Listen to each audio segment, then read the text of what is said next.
कैसे हो साथियों। आज के इस ऑडियो बुक प्रोग्राम में आप लोगों का स्वागत है और मैं आपके सामने एक किताब के कुछ अंश प्रस्तुत कर रहा हूँ। उस किताब का नाम है नया सवेरा। दोस्तों, इसको जाने माने लेखक स्वेट मार्डन ने लिखा है। इसमें एक चैप्टर है जिसका हेडिंग है आत्मविश्वास को कैसे जागृत करें। तो दोस्तों, इसके कुछ अंश आप तक मैं पहुँचाने की कोशिश कर रहा हूँ। दोस्तों, इसमें लिखा है, कार्य सिद्धि तभी होती है जब मनुष्य के अंदर आत्मविश्वास पूर्ण रूप से भरा हो। यदि व्यक्ति में आत्मविश्वास ही न होगा तो उसका कोई भी कार्य पूर्ण नहीं हो सकता। निश्चयात्मक वृत्ति सत्य की अभिव्यक्ति का कथन है, जिसे जीवन की अभिव्यक्ति के लिए मार्गदर्शक शक्ति बनाने के लिए सावधानी से प्रयुक्त किया जाता है। केवल वही कर सकता है जो सोचता हो कि वह कर सकता है। संसार केवल दृढ़ निश्चय वाले आदमियों के लिए रास्ता बनाता है। दूसरों के लिए तो वो रास्ते में ऐसे विघ्न उपस्थित करता है कि ठोकर खाकर इंसान मुंह के बल गिरता है।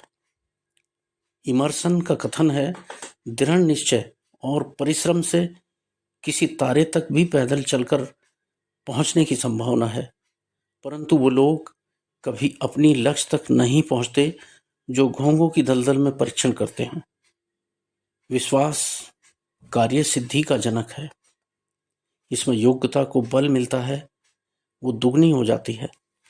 मानसिक शक्तियों को सहारा मिलता है, वो पुष्ट हो जाती हैं, शक्ति बढ़ जाती है। हमारे विचारों को तीव्रता केवल धारणा से मिलती है। इसमें स्थिरता आती है। इसमें शक्ति केवल तुम्हारे विश्वास से आती है। यदि ये गुण कमजोर हैं तो तुम्हारे विचार कमजोर होंगे और तुम्हारे कार्य व्यर्थ। कई व्यक्ति सुदृढ़ गंभीर धारणा बना और रख नहीं पाते। वो सब तरह से बिल्कुल सतह पर रहते हैं और हर तरफ सम्मान से परिवर्तित हो जाते हैं। गंगा गए तो गंगादास, जमुना गए तो जमुनादास। यदि वो किसी मार्ग के अनुसरण करने का निश्चय करते हैं तो उनका निश्चय इतना उथल वो सतही होता है कि पहले विघ्न के आते ही हथियार डाल देते हैं, घुटने टेक देते हैं, सदा अपने विरोधियों अथवा उन लोगों की दया पर आश्रित रहते हैं जो उनसे सहमत नहीं होते। ऐसे व्यक्ति शीघ्र शीघ्र बदलते रहते हैं। उन पर विश्वास नहीं किया जा सकता। उनमें फैसला करने की शक्ति नहीं होती। उनका कोई भी निश्चय वो योजना योगात्मक नहीं होती। यदि नवयुवक जन दृढ़ निश्चय की शक्ति को पहचान लें और ये समझ लें कि वो बनना चाहते हैं, बन सकते हैं। जिसके लिए वो प्रयत्न करेंगे उसे वो कर सकते हैं, तो इससे उनके संपूर्ण जीवन में महान क्रांति हो जाएगी। वो अपने अधिकांश दोषों और कष्टों से बच जाएंगे और जीवन की उन ऊंचाइयों पर पहुंच जाएंगे जिनका वो एकांत में बैठे सपना लेते हैं। हम हमेशा इच्छा की शक्ति के विषय में चर्चा करते रहते हैं। ये जब क्रिया रूप में आती है तो दृढ़ निश्चय शक्ति का ही रूपांतरण होती है। इच्छा किसी काम को करने पर दृढ़ निश्चय तथा किसी काम को करने की अपनी योग्यता के विषय में दृढ़ निश्चय एक ही बात है।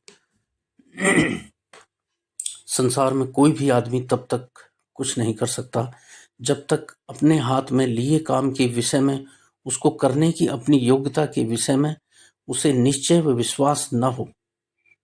ऐसे आदमी को पीछे हटना लगभग असंभव है, जिसकी अपने कार्य व उद्देश्य पर दृढ़ आस्था है, जिसका ये विश्वास हो कि जो काम उसके सामने है वो उसे कर सकता है तथा उन विघ्नों का मुकाबला करने में सामर्थ है जो उसका रास्ता रोककर खड़े हो जाते हैं तथा वो अपनी परिस्थितियों से बढ़कर शक्तिशाली है। यदि व्यक्ति अपने मन में निरंतर आस्था, निश्चय और ऐसा करने का दृढ़ आग्रह कर ले तो वो अपनी स्वाभाविक योग्यताओं और शक्तियों को सजीव तथा सशक्त करता है। ऐसे व्यक्ति सदैव सफल होते हैं, कठिनाइयों से दूर होता है और दुर्भाग्य पर मुस्कुराता है। निरंतर अपनी योग्यता व शक्ति का निश्चयात्मक विश्वास साहस को बढ़ा देता है तथा साहस ही आत्मविश्वास की रीढ़ की हड्डी है। जब मनुष्य स्वार्थ प्रतिकूल कठिन परिस्थितियों से घिर जाता है, तब यदि वह ये सोचे और कहे मैं जरूर करूंगा, मैं कर सकता हूं, तो उससे उसका साहस और आत्मविश्वास तो सशक्त हो ही उठेगा। सामर्थ्य विरोधी शक्तियों की भी कमजोर हो पड़ जाएंगी। जो कुछ निर्णयात्मक इच्छा को सशक्त बनाता है, वही कुछ उसके विरोधी विनाशात्मक तत्व को कमजोर करता है। कोई भी व्यक्ति बड़े बड़े कठिन काम तभी कर सकता है जब उसका मन नई नई उमंगों से भरा हो। खाली और बुझे हुए मन वाला व्यक्ति कुछ नहीं कर सकता। उत्साह और आशा से ही बड़े बड़े कार्य संभव होते हैं।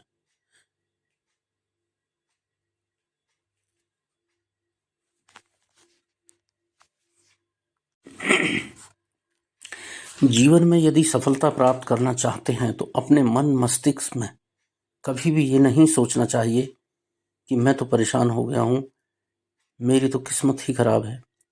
यदि ऐसा विचार आपको घेरने भी लगे तो तुरंत ही उनका मुकाबला करके बाहर निकाल दें, बल्कि ऐसे विचारों को मन में स्थान ही न देना चाहिए। अपने को इस प्रकार अनुशासित करो कि कमजोर विचार तुम्हारे पास तक फटकने ना पाए। मानसिक, शारीरिक व नैतिक दोष तुम्हारे विचार का विषय न बने। इस बात को कभी स्वीकार न करो, मानने से इनकार कर दो कि मैं कमजोर हूँ, दुर्बल हूँ, कि जो काम अन्य लोग कर सकते हैं मैं नहीं कर सकता, कि मैं गुणहीन हूँ, अतः मुझे संसार में नीची स्थिति में रहकर ही संतोष कर लेना चाहिए। प्रत्येक संदेह को ऐसे कुचल दो जैसे कि तुम सांप को कुचल देते हो, जिससे तुम्हारे जीवन को खतरा होता है। अपनी गरीबी या दुर्भाग्यग्रस्त दशा के विषय में न तो कभी